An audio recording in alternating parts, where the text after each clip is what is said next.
Welcome YouTube to another D&D Fridays. As usual, it's yours truly, the Geek Live. Today we'll be taking a deeper dive into the monk class and some of their subclasses and just really taking a look at really what makes them work and what we think could really be done with the monks to make them a little bit more mechanically on level with some of the other classes. But before we get into that, don't forget to hit that subscribe button, hit that notification button, and comment down below on what you think on what the monk classes really needs to be improved. But without further ado, let's get into it. So with the monk class, uh, it's really designed after the kung fu artists, so your Jackie Chan, your Monkey King, all that type of stuff. Which is very cool in concept. You're pretty much using your fist instead of a traditional weapon or spells to do all of your cool stuff. But when you look at it, compared to other classes, the monk doesn't do as much stuff as other classes can do. It seems like their damage output is rather low comparatively, and they are pretty resource heavy when it comes to their key points and what their cool stuff actually needs to really do.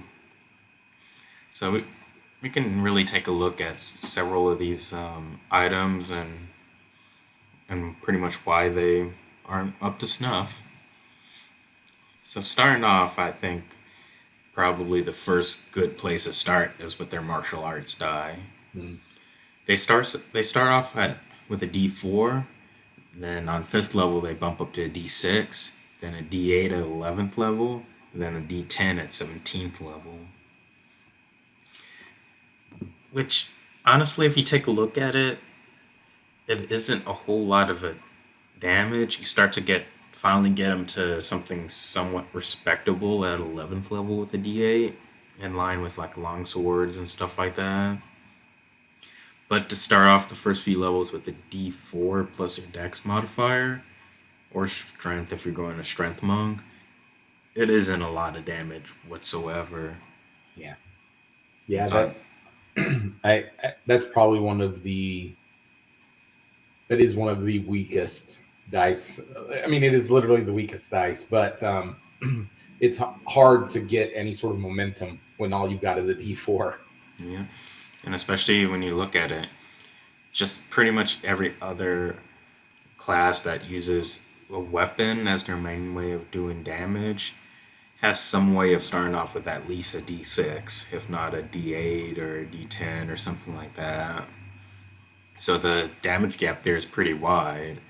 And then when you really compare to it, a lot of your fighters and whatnot, they have ways of increasing that damage through fighting styles, feats such as Great Weapon Master and Sharpshooter, things of that nature, where the monks don't really have a whole lot to really augment their damage at all if you decide to go one of those damage bills per se. So it's so they really start to fall behind pretty quickly and right out the gate. And to make matters worse, that it takes you 6 levels of monk to finally make your fist magical. So if you happen to run into any creatures with a resistance to bludgeoning damage before then, you're doing much less than the pitiful amount of damage you're already doing. Right. Yeah. So you go at a 5th level, you go to your D6, but you still don't have magical fists yet. So even that extra oomph on the die could be completely nullified, and it definitely can happen um, because you're still just doing regular bludgeoning damage. And the real kicker there is you get your extra attack at 5th level, so now it's you know twice as bad that you can't do any damage. I agree, and and just without any sort of ways of augmenting that damage to make up for it, there's none. At least not that I'm aware of. Right. exactly. So I think my personal opinion is to help augment that is to real to really bring down the to bump down the arts die. So starting off with a D6 instead of a D4, and then going from there. Although having a D12 at 17th level, I think is isn't too overpowered and pretty decent. Although I have heard that maybe doing like a 2D8 or something like that at those higher levels per attack could be pretty good. So I could see the uses of something like that as well. Yeah, I like the idea of starting out with a D6 on first level, or second level if you really want to drive home the point that you're just barely learning to use your fists at first level. Okay, sure, we can make that argument, but I like the idea of bumping it up and starting the cascade effect of raising that die sooner. Um, I like the idea of going to maybe a 2D8 instead of a 1D12 at those higher levels. If you start at a D6, on average, you're going to be right around.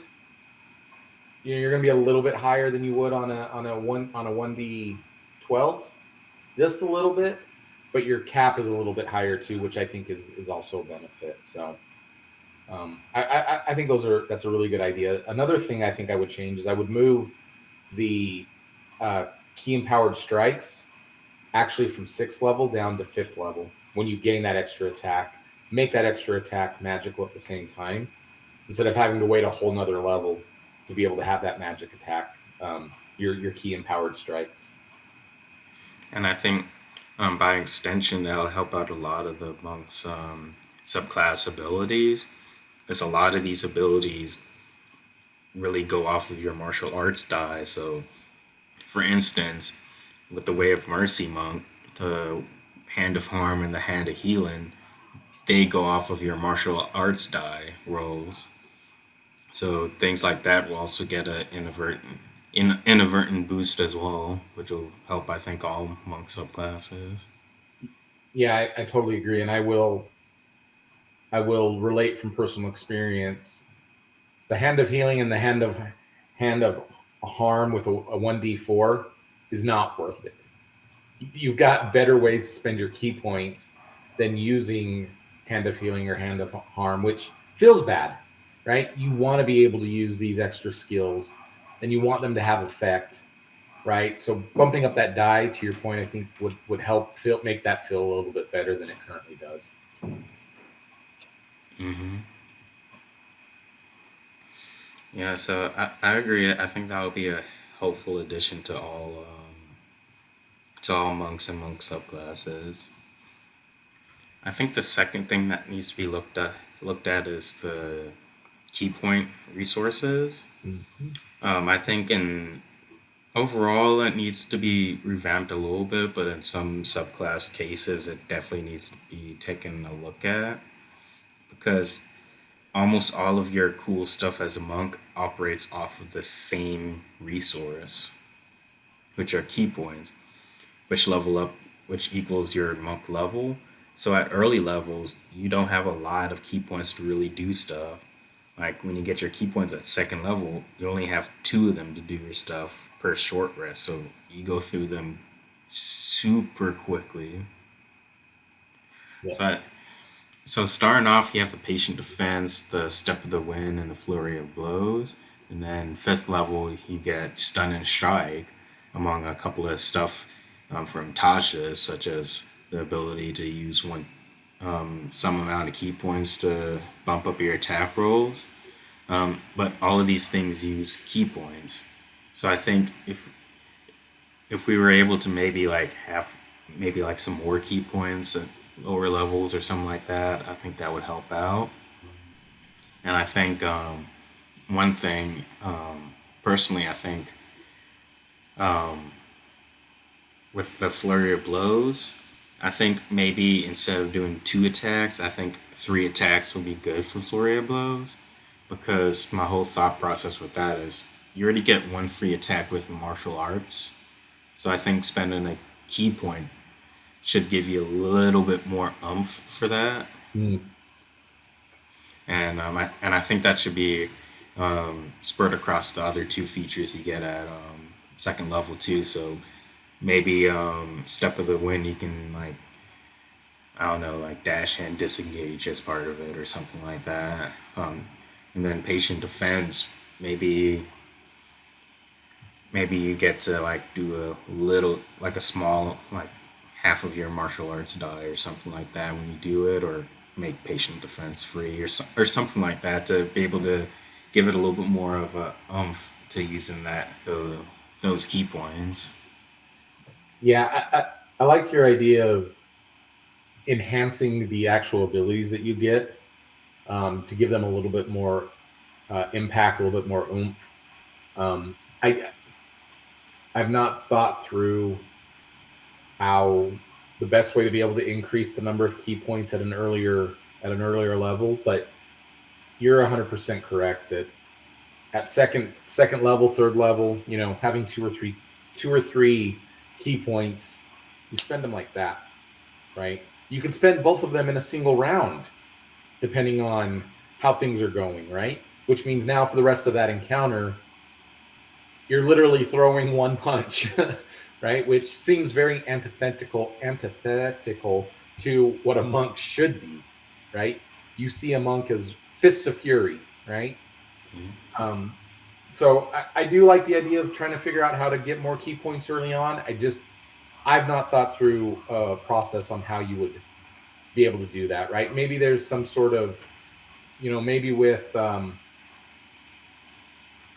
the flurry of blows, you know, if you don't whiff on the attack, right? If you actually make contact and score a hit, you can regain that key point or something that you use to actually execute that maneuver, right?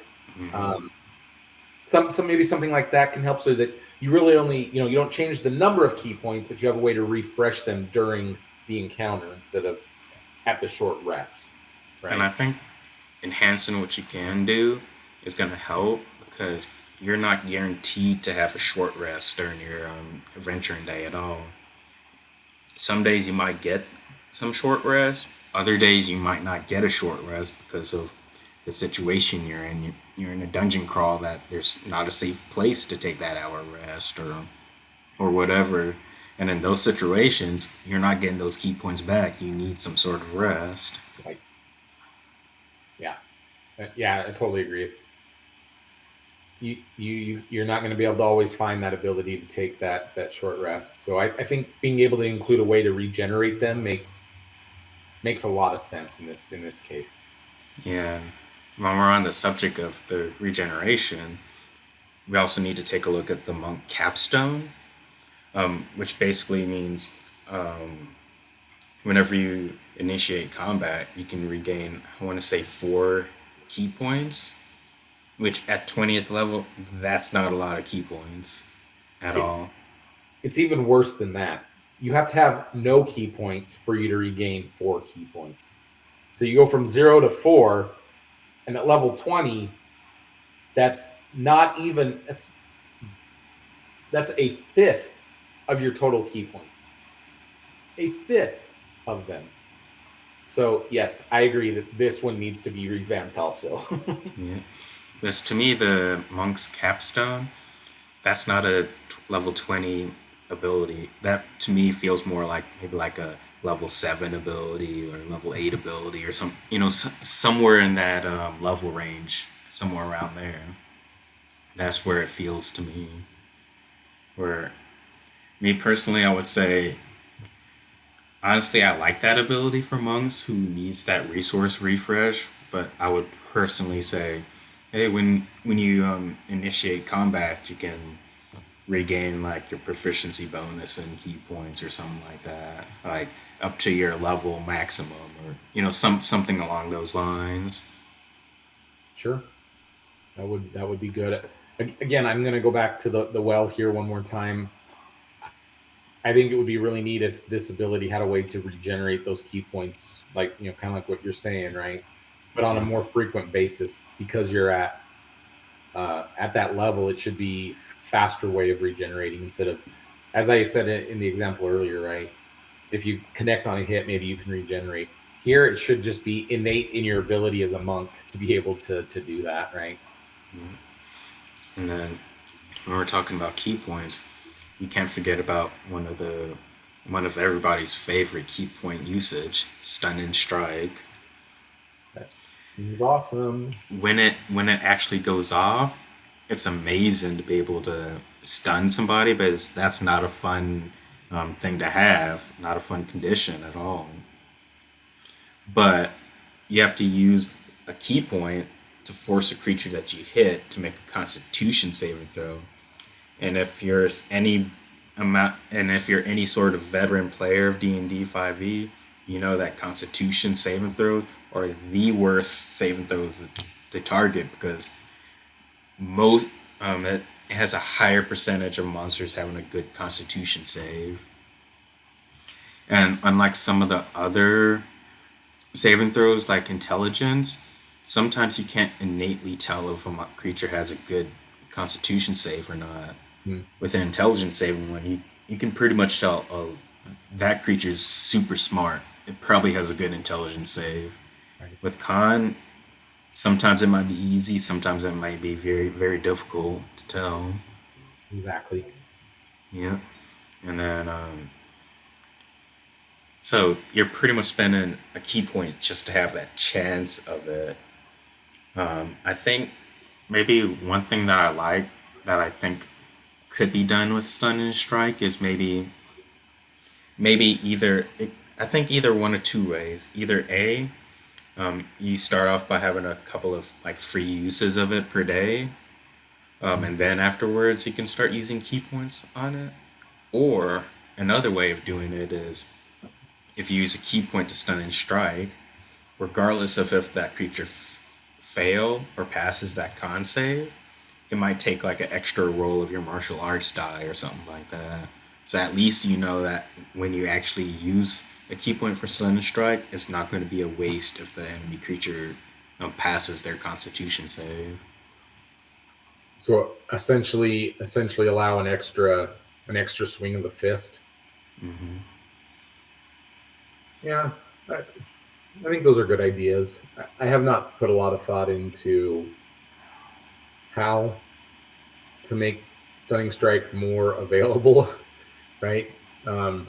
It's extremely powerful, and I think that's part of the danger here is that if you allow it to be used in an abusive way, then everything will be stunned, and the DM's going to be frustrated with you. But yeah, it is a strong condition, which is why I think it still needs to be attached to a Constitution save, and plus it makes sense to be a Constitution save versus stun. But I think it just needs to have that little additional thing, so when it whiffs like half the time, sometimes even more, depending on the creature, it doesn't feel like a total waste. Total waste. Yeah. Yeah. And especially seeing that as a monk, I venture out most of the time, probably like 90% of the time, your wisdom's only going to be a 14 or a 16 up until you get to like level 16 or something really high, assuming that the campaign even gets that high. Right. So your spell save DC for stun and strike isn't going to be super high to begin with. Yep. As most of the time you're a monk, you're going to be focusing on your dex or your strength for your attack and stat, and maybe constitution or a feat or something like that. Yep. Or maybe you're even multi-classing with something. Like maybe you're making what I note as a bonk or a monk barbarian, which actually isn't too bad as a tank. Be able to get that rage off, then patient defense. Yeah, that's kind of nice, right? So if you actually hit me, it's doing less damage, and you get a better unarmored defense, as you can use Dex and Constitution instead of Dex and Wisdom. So now you can focus on your offensive stat as well as your HP and still be fine on your AC. Right. Yeah. But that puts you back on key points and stuff gaining, but that's probably for another video. But Overall, I think those are probably two of the biggest changes I would like to see and with the base monk class.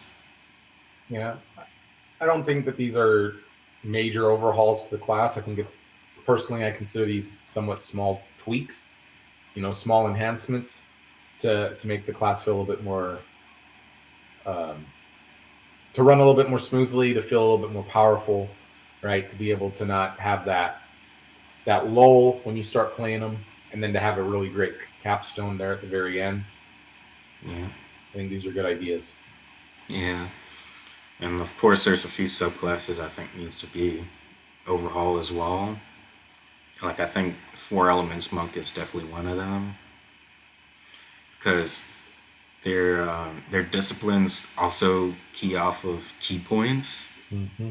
So I think they need to be probably. I think one of the favorite things that I've heard is I think they should probably have another resource for their elemental disciplines. That might be a good way of doing it, or like give them some spell slots or something, some other way of using their disciplines without using key points. And I think combine that with the fact that if they got a few more options that they can pick up, I think that would be cool. But yeah, I think having a few more options is great. Again, I'm gonna beat this drum, right? Finding a way for the monk to be able to refresh those key points in the middle of an encounter, I think would solve a lot of these awkward situations, right? I'm just looking at a few of these disciplines, right? Breath of Winter takes 6 key points. Six. Sure, that's at level 17, but almost that's like 40% of your key points for one discipline to go off. That's a lot. That's a lot. Yeah, or the Fireball one at 11th level that takes 4 key points at base that you can upcast a little bit. Yep. So you go from just under a third to a little bit to almost a half of your key points with just one usage. Right. And you're essentially casting Fireball, which a magic, a wizard, a sorcerer can cast at Fifth uh, level, 5th level, right? a whole 6 levels beforehand. Exactly. And then when Exactly. you combine that with the fact that at 11th level, Fireball isn't super powerful because the full casters have, what's that, 6 level spell slots to Exactly. do other crazy stuff with. Exactly. And then combine that with the fact where Fireball kind of sucks unless you have a lot of enemies grouped up within Fireball formation. Right. So you're using 4 key points on something that is situationally good at at that level. Right. Yep.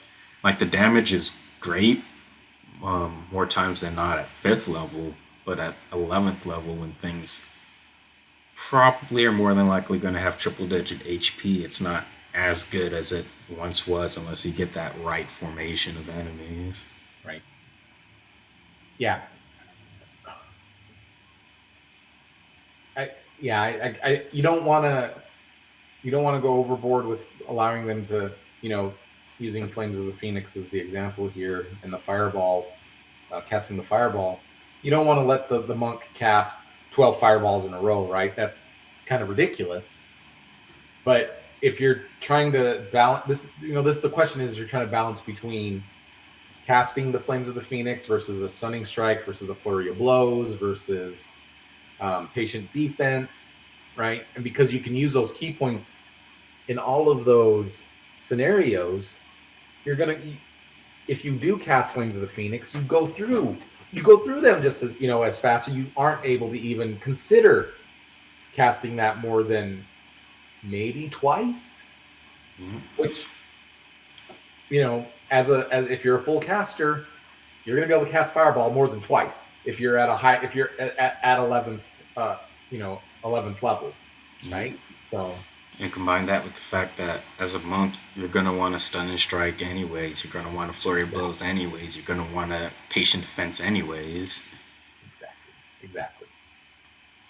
So, because I think they have good mobility options. It's just that I think they need at least one or two other good things to really make it their own. Yep.